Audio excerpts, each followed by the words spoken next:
typical business challenges that our customers face when they are about to start using third-party apps and Teams, or just evaluating if they should. We're going to talk about the top 3 myths and top 3 questions around the usage of apps in Teams, and also the process of making decisions for Teams apps and what apps you should use, where you should get them from, what kinds of evaluation you should have, etc. And of course, towards the end, we're going to leave some time for Q&A. If you do have questions, feel free to drop them into the chat, and I'll try to answer them as I go along with the presentation. But also anything that I haven't picked up, I can then respond to at the end of the session, or we can also discuss it offline if there is some kind of complex scenario that you would like to address. So with that said, let's get started. And first of all, I would like to say just a few words around the apps in Teams in general. So collaborative apps that we can use within Teams may come in different flavors and may come from different sources. We do have a variety of so-called first-party Microsoft apps. We have over 100 of those, and they typically bring in the functionality from the existing Microsoft products into Teams. So when you are using Forms, or when you're presenting a PowerPoint, or when you're presenting your files from a SharePoint site in Teams, all of that is done through the first-party apps. We also do have quite a big number of third-party apps. So we have coming onto 2,000 of those apps at this point. And those apps come from a lot of different vendors. Some are very well known, some are less so. Also, within an organization, you could use custom apps as well. Those custom apps could be developed in-house or by some vendor that you are working with. They could be developed using code or using the low-code, no-code solutions like Power Platform. You could also start with an app template, and those custom apps could address a variety of business scenarios that you could have specific to your organization. So whatever apps they are, the one thing they have in common is that for all of them, Teams act as a single scaffolding layer. So the whole objective with Teams that we have announced when Teams were first released is that we wanted to be the single entry point for all the work you do. So Teams is designed to minimize the context switching, to make sure that anything you need to perform your daily tasks, you have right there in the same application. So that's why we do encourage the usage of apps, and especially the third-party apps, because we want to make sure that for the end user, in the end, things are made more convenient. I see a message in the chat there from Brian that my presentation isn't visible. Is it okay for everyone else? Yeah, it works just fine for me. As you're changing the slides. Yeah. Okay. Brian, Well, Brian, kindly ask you to rejoin. Let's see if it solves for you. It looks like it's working. Sorry about that. okay. Yeah. Yeah. Thank you. Thanks everyone for the feedback. So, as I was just saying, we do encourage the usage of apps, and of course the third-party apps included. But this is what we hear from every client everywhere. Sorry, I just don't trust the third-party apps. So one of the objectives of the sessions today is to maybe dispel this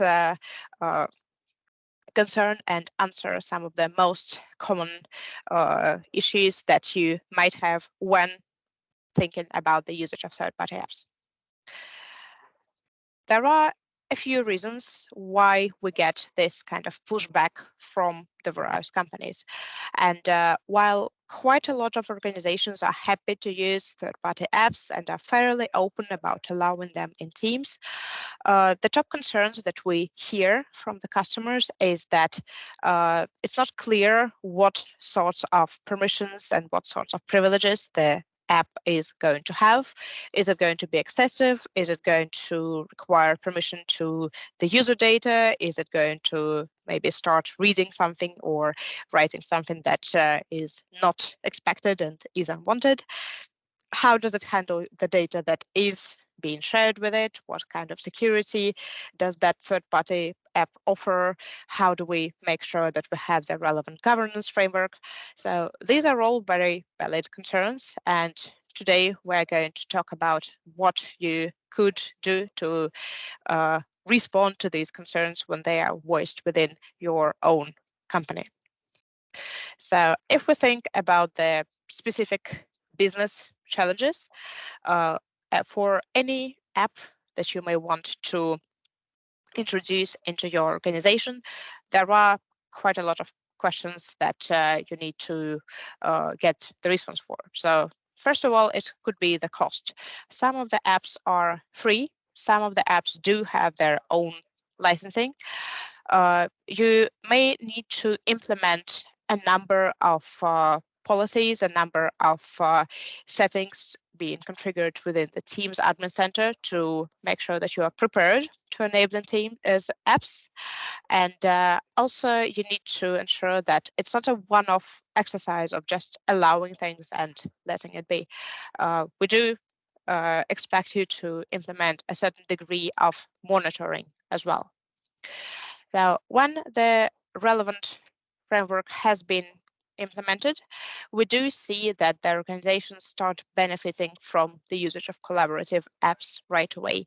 As said, we do have hundreds and hundreds of apps that are coming in every shape and form, and that are designed for all kinds of business scenarios. So, as said, within Teams and collaborative apps, we want to make sure that we minimize the context switching. And we do find that throughout the course of the day, a typical employee in a medium company will switch between a huge variety of applications. It could be as simple as a SharePoint site. It could be something a lot more complicated. It could be your learning platform. It could be an automation solution. It could be their task management systems. So we do have quite a big number of apps that are working in those different areas. So now let's talk about the top 3 myths. So first of all, we talk about the licensing. As said, quite a lot of apps that are available in the app catalog and Teams are free. Some of them do have their own licensing schemes. Another thing to consider is that while certain apps may have their own licensing schemes, it could well be that you are already licensed for them because they are already used somewhere in the organization. When we talk about enabling apps in Teams, the thing we always start with and the key advice that we give is to meet your users where they are already. In a typical organization, as said, there will be a huge range of apps that are utilized as it is. And a good starting point is to take a look at that list of apps already present and see how many of them have an app in Teams and start from there. So this is where you don't have to think too much about the licensing and the approval process, because since the app is already present in the organization, it is already used by people in your company. It means that there already is a business justification for it to be present. Why not use it in Teams as well? And again, eliminate this little bit of context switching for each of them. So as an IT administrator, you might not be quite familiar with everything that's being used in an organization. So the easier way to find out what is already present, what is already utilized, is through the enterprise applications list in Azure Active Directory. If any app has been used with your organization's credentials, so you had one user at least that has signed into a third-party app with their Azure AD username and password, this app becomes registered and appears in your enterprise applications list. And from here, you can review the app's permissions. You can see who are the users that are actually working with that app. As said, because this is something already used in your organization, these are the perfect candidates to bring into Teams when you are considering starting to work with third-party applications.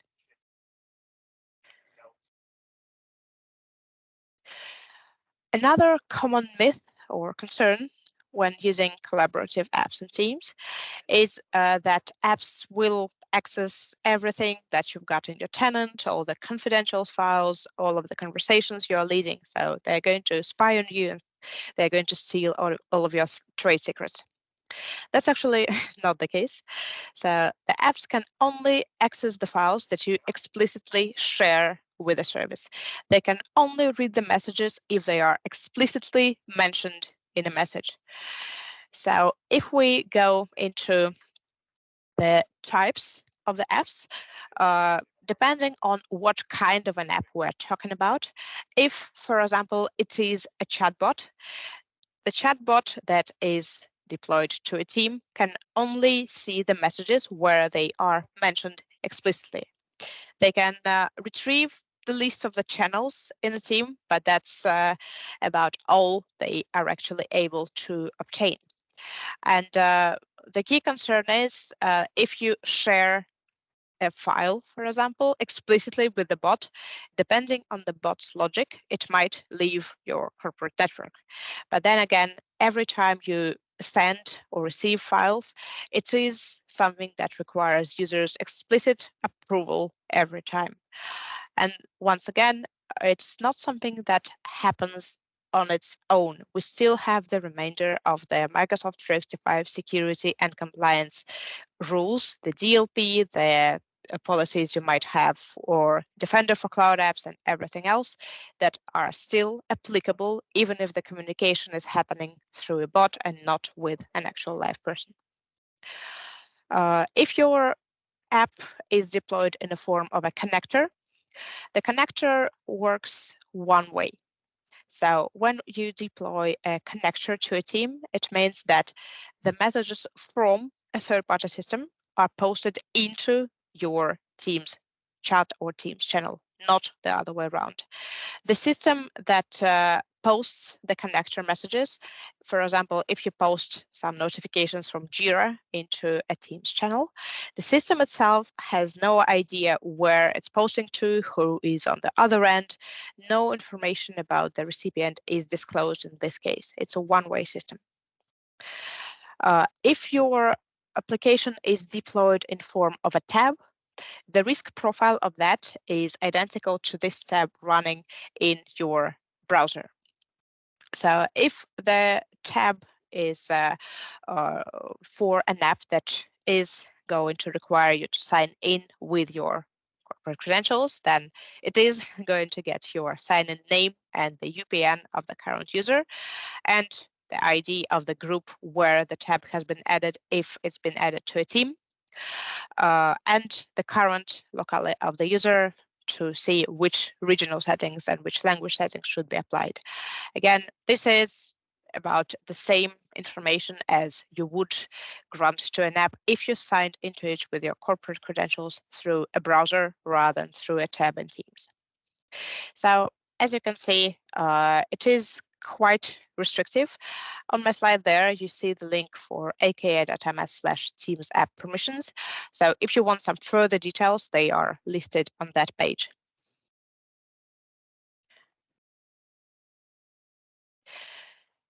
If you want to go further into the review of the permissions for each individual app, you can do so through the Teams Admin Center. On the Manage Apps page, you can see what sorts of permissions each individual app requires for it to work. If you are an administrator, you have the ability to grant org-wide consent to an app. The way it normally works is if a user wants to add a certain app to their team or for themselves, they will be asked to grant their consent. It is going to work similar to what you see when you are deploying an app on your phone from Google Play Store or Apple Store. So it is going to tell you that to work, I need to read this information. For example, I need to read the information from your profile. I will need access to this particular part of Microsoft 365. So depending on what the app is designed to do, the requests may vary. And then it's up to you as a user to decide if you're happy with the app to do that or not. So if you are an administrator, you can perform the same thing for all the users in the organization. So you take a look at the permissions that an app requires. If you're happy with those things to be accessed by that particular app, you can grant the consent for everyone.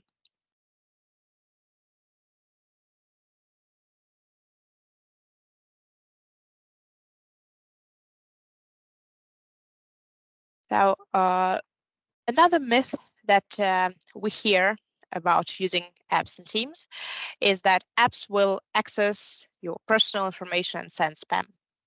So the app developers do get access to very basic information, but if they do start doing anything unwanted, if they for any reason start sending out spam, it is going to violate our policies. So apps like that do take down very quickly. So again, it is not something we would expect to happen. And later in the session, in a few minutes, I am going to talk about what we do and how the apps get verified before they actually appear in the catalog.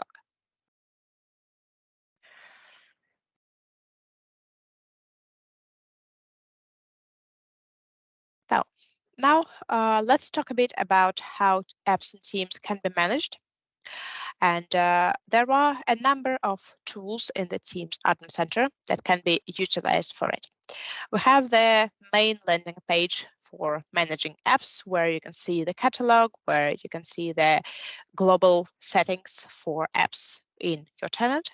And we can also go further in flexibility by using the app permission policies, app setup policies, and custom app policies and settings. So let me switch over to my demo tenant, and I'm going to show you a few main aspects there. So in the Teams Admin Center, we have the Manage Apps page. Here you can see that, as said, we currently have almost 2,000 of items available. These are both the third-party and the first-party apps, both Microsoft and non-Microsoft. And for all of these apps, you can go into their details and review how they work, review what sorts of permissions they may require, and if they are allowed in the tenant in the first place or not.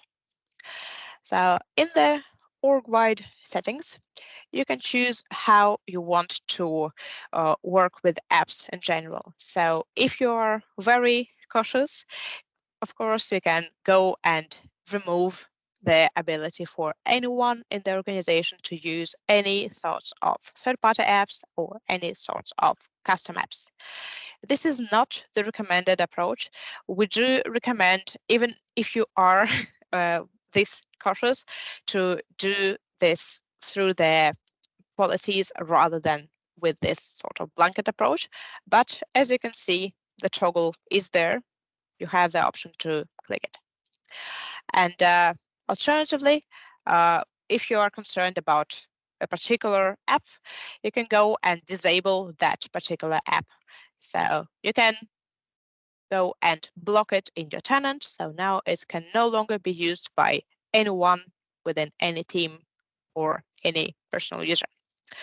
So again, not the recommended approach. We recommend using the policies, but as said, if you do want it, it is there. Another option that I wanted to highlight here is the user request configuration. So in your environment, depending on how your policies are set up, you could have blocked quite a big number of apps. What if users actually do want them? What if they actually find them very beneficial for their work? So if an app has been blocked, the users can ask for it. And to do that, you have the ability to either use the built-in functionality. So essentially, for every app in here, you can see if it has been requested by a user. And if you go into the app's details, you can review those requests and grant your approval or decline the request. If you already have some sort of a business process implemented for people to be able to request apps, as an alternative, what you can do is you can provide a link in here. So this link could then take them to a page somewhere. It could be a form, it could be a Power App where you may require people to fill out the business justification. So any details that they may need to provide for the app request to go through. This URL will then be presented to them when they request an app from the store.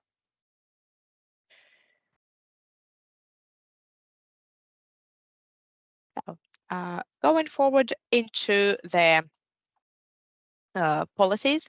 So as said, the recommended way of managing the access to the apps for the users is by using the app permission policies. By default, we have one that's called global, and it applies to every user unless they are subject to a different policy. As part of an app permission policy, you specify what approach you want to take to Microsoft apps, so the native apps that are provided by us, third-party apps, apps that are provided by everyone else, and custom apps would be the ones that are either developed in-house, or it could, for example, be a package that you have received from a vendor and manually uploaded into your app catalog. So with each of these categories, you have the option to allow everything, allow just the specific apps from this category. So for Microsoft apps, for example, I could say that, you know what, I want Planner and I want learning, and I don't want anything else. So I have a choice to do this. For the Microsoft apps, I allow users to work with tasks and work with the learning courses, but anything else they won't be able to deploy. We can also block specific apps from the category. So let's say I'm okay with everything, but Viva Engage, not so much. So I can do it through here as well. I can block the certain apps that I'm not happy about and allow users to work with anything else as long as it's produced by Microsoft. And of course, I can block the category altogether. So usually we wouldn't see it for Microsoft apps, but again, the choice is there. It's exactly the same for third-party apps, and that's what we would usually see, that certain third-party apps that have gone through the review by your IT and security teams are allowed. Certain apps could be auto-deployed to certain users, depending on their organizations and their maturity in using Teams and collaborative apps altogether. Their policy could be fairly open or fairly locked down. And one key aspect to remember here is that we can have more than one policy. The global one applies to everyone by default. and the global one could be fairly restrictive for that matter. And then you could have additional policy that could be scoped to people in specific groups or people that do a specific kind of work. So for example, if you have developers in-house, you might want to enable Jira for them. So the app permission policies allow you to be quite flexible in giving people access to specific third-party apps that you are happy for them to use. Or, as said, you can be more open and allow them using anything that's present in the catalog, maybe with an exception of specific apps that you are not really happy about.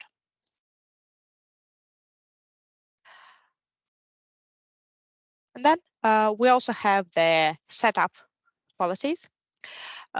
Again, just like with the permission policies, we have a global policy that applies for everyone by default, unless they are subject to a different policy.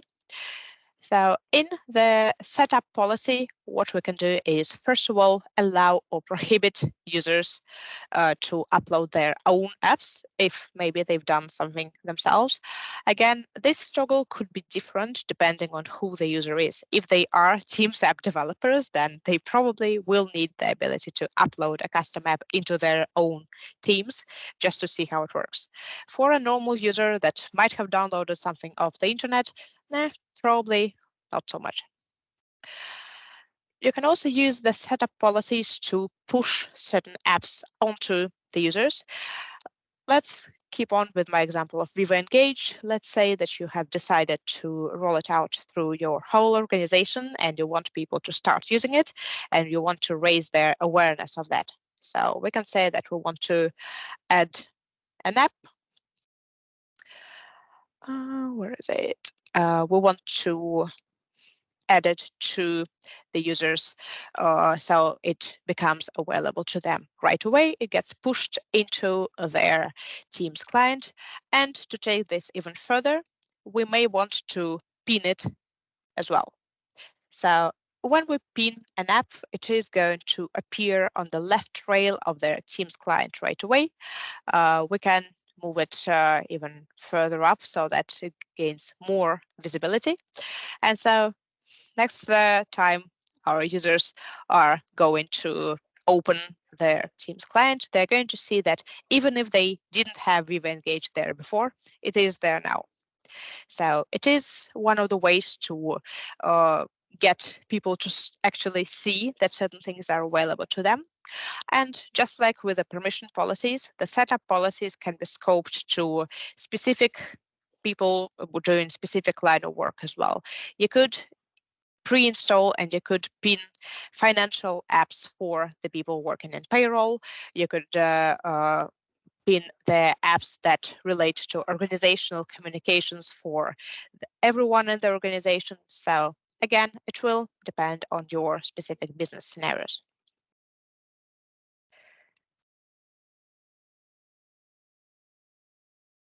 So it is a decision that has to be made for every organization, how the users are going to get access to apps. The default configuration for any Microsoft 365 tenant is open. So any user can add any Teams app. They can upload them themselves. They can pretty much do anything. So maximum flexibility, low effort, but a lot of concerns from the governance and security perspective from what we hear from the customers. The middle ground, the controlled approach, is that the users can request access to apps. The IT and the security teams will then review them, complete a risk profile, decide if the user should gain access to that particular app or not. And also from the IT admin perspective, they can choose to push certain apps onto the users as well. And the closed approach is the most restrictive. So in this case, you use either the permission policies to lock down the usage of apps to just a few permitted ones, or the worst case scenario for us is disabling everything on the organizational level. Once again, not recommended. Even if you want to lock everything down, do it through the permission policies. Leave yourself some room for maneuvering. But as you've seen, the toggle is there. So as you can see, there are quite a few options, quite a few ways to manage the app's availability in Teams.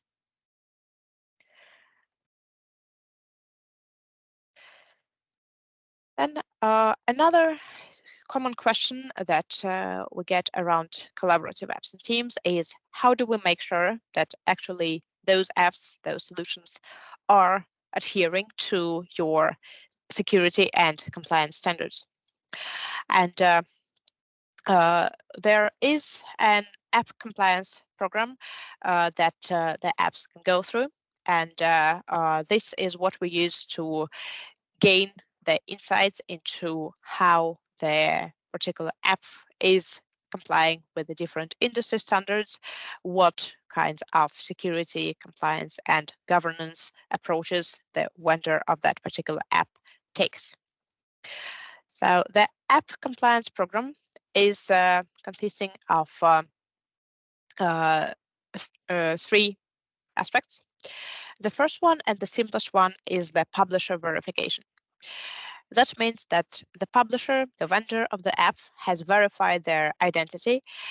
They have a verified Microsoft Partner Network ID, and it is associated with their application registration. So they have registered as a partner, we know who they are, and we know that they are marking that app as belonging to them. So that's the simplest first way of verification.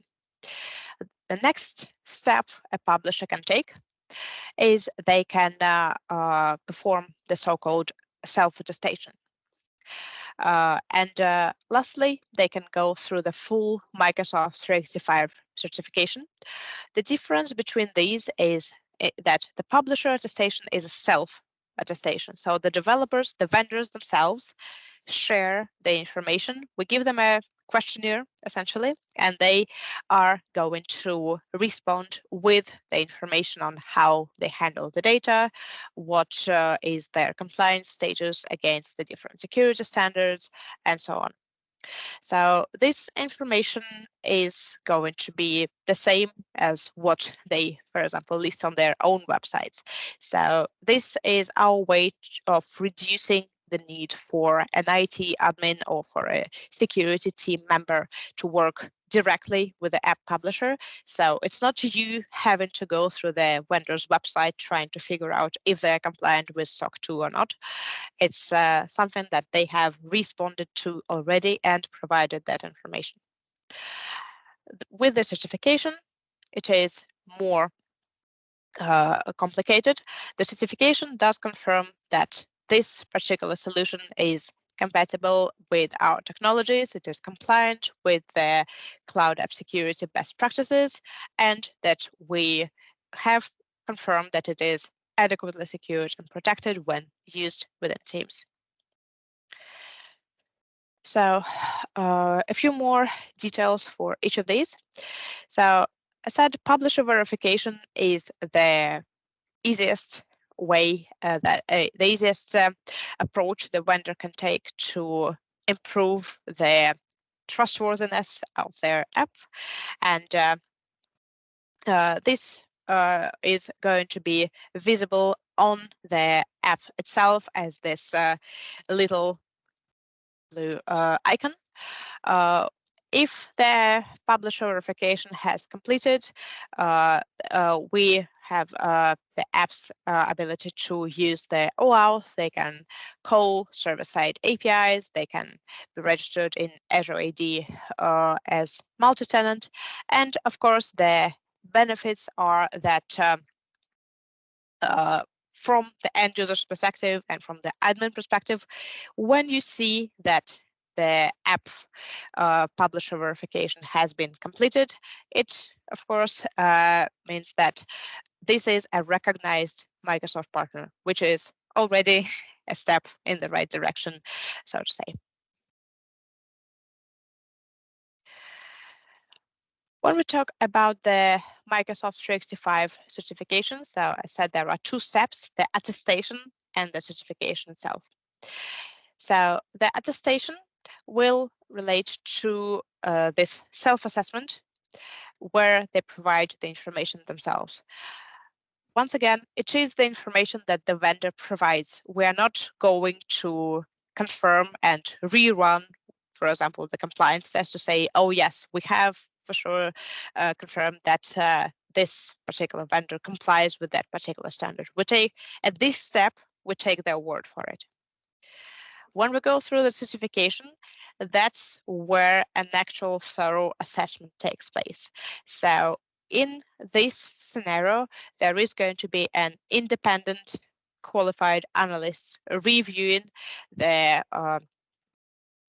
vendor's app, and they are going to evaluate against quite a big number of criteria that are derived from industry security standards. So the certification is as far as an app can go to prove to you that it is to be trusted. If we go back into the Teams Admin Center and we take a look at one of the apps, we can see what level of verification, what step of the app compliance program they have got to. So we can see that, for example, there is an app that is stated as publisher attestation completed. We have apps that are Microsoft 365 certified. If you click on the publisher attestation, you will see the information that they have provided. So I see a question in the chat about the questions we're asking to the third-party app vendors.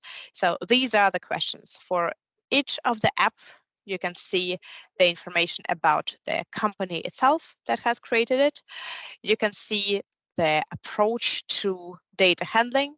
You can see the approach to security. So things like if their environment is subject to penetration tests, do they do the updates, etc. So these responses are all recorded, and they are going to be stored in our documentation in here. If an app is Microsoft 365 certified, we see exactly the same categories, but you can also notice that there is a certification tab on the end. We didn't have it here. We do have it for this app because it's been certified, and we can see the scores, whether it passed the certification, and we still see the responses to those security questions as well. And the last typical question we have is around the custom app development and deployment. While it is not really in scope of the session for today, there are just a couple of things I would like to highlight. So first of all, as you have seen in the app permission policies, you do have a way to control the user's access to custom tools. And as part of the controls for the Microsoft tools, you can also block access to Power Platform apps. So if you don't want your users to utilize Power Apps or Power Automate within your teams, it is possible to do that. If you do work with Power Platform, then there are a number of governance tools that are specific to that. For example, the Center of Excellence Toolkit, and also for Teams apps that are developed outside of the app catalog, we have the developer portal as well that contains a toolset for custom app governance.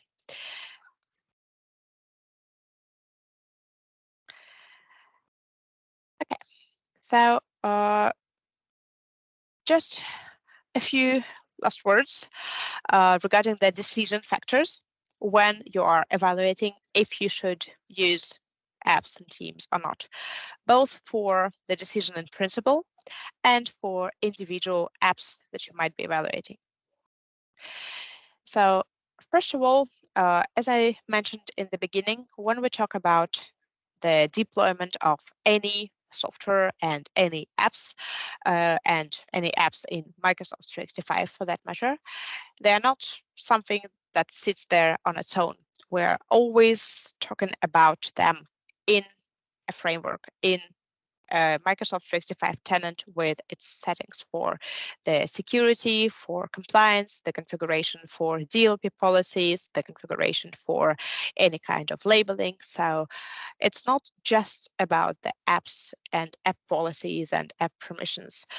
We need to make sure that it is all part of a bigger picture. So if you're concerned about data leakages, if you're concerned about the sensitive data, make sure that it's protected not only by switching apps often teams. Make sure that actually you do have the retention policies, conditional access policies, encryption, and all of the other configuration in place for the security of your data. Then actually the apps and teams are not going to be that scary anymore, because you know that your information is actually safe because you've set everything up correctly. So then when we're looking at individual apps, there are things to analyze for that particular app. So what does it do, and what scope does it work in, and what sorts of permissions it is going to require. When we talk about app capabilities, as I described in the beginning of this session, depending on the app's flavor, it could be quite limited in what it can work with and what it can access by design. If it's a tab, it doesn't really work with your data. If it's a connector, then the connector only sends you information, doesn't take anything from you and sends it elsewhere. The app scope is also going to decide how much the app is going to see, even if it is an app that is supposed to see something that is supposed to work with your personal or organizational data. And of course, as you've seen, every time you deploy a new app, you can and you should and you will review the permissions that this app requires. It will provide you with a manifest of everything that it needs to work, and then you can decide if you want to grant your consent either as a user or as an admin for every user in the organization. Now, as you've just seen, another set of factors to look through is the app developer security and compliance. So what's their app compliance status? Have they provided the relevant information? Are you happy with what they provided? Have they gone through the certification program? And as I said in the very beginning, it could be that you already have a number of third-party apps that people use within their organization. And then if they are using them already, why not use them in teams as well, so that you eliminate this need for approval process, because they have apparently already been pre-approved. So if there are already apps that your users rely on, then it should be quite a natural first step for you to start deploying them through Teams as well. So you can refer to this kind of diagram, what could be the business impact of deployment of a particular app, and how difficult it could be. The quick wins could quite typically be those existing apps. The context switching is something that gets in the way for all of us. So if there is a way to minimize it, if there is a way to not have to go and rummage through hundreds of tabs you have open in a browser, or looking through the data somewhere in a completely different window, it is usually a big help for the users. So always look for quick wins when you're starting to deploy something new. But then there might be some apps that require further work, but that rather are applicable to your long-term business goals. So some sort of app that you might want to deploy further on. It could be, for example, an app from the Viva stack that you would like to deploy to your teams because you're implementing Viva overall and you want to raise its visibility. So again, that could be quite a natural step when you're allowing and setting up apps for your organization. So as a summary, when we're talking about business apps integration into Teams, find the ones that are relevant. Make sure that you set up the app permissions and app setup policies in your Teams Admin Center, make sure that you have decided what criteria you are going to use to provide access to apps and to allow certain apps in the organization altogether. Are there any security and compliance standards that you must comply with? And if an app is not compliant with them, then you just cannot allow it in the organization. And lastly, as said, we do encourage everyone to enable users to collaborate with apps. So I hope that this session made it a little bit less scary for you. And we do find that organizations that enable collaborative apps and teams are seeing an increase in productivity because the users have everything they need for their daily work right there at hand.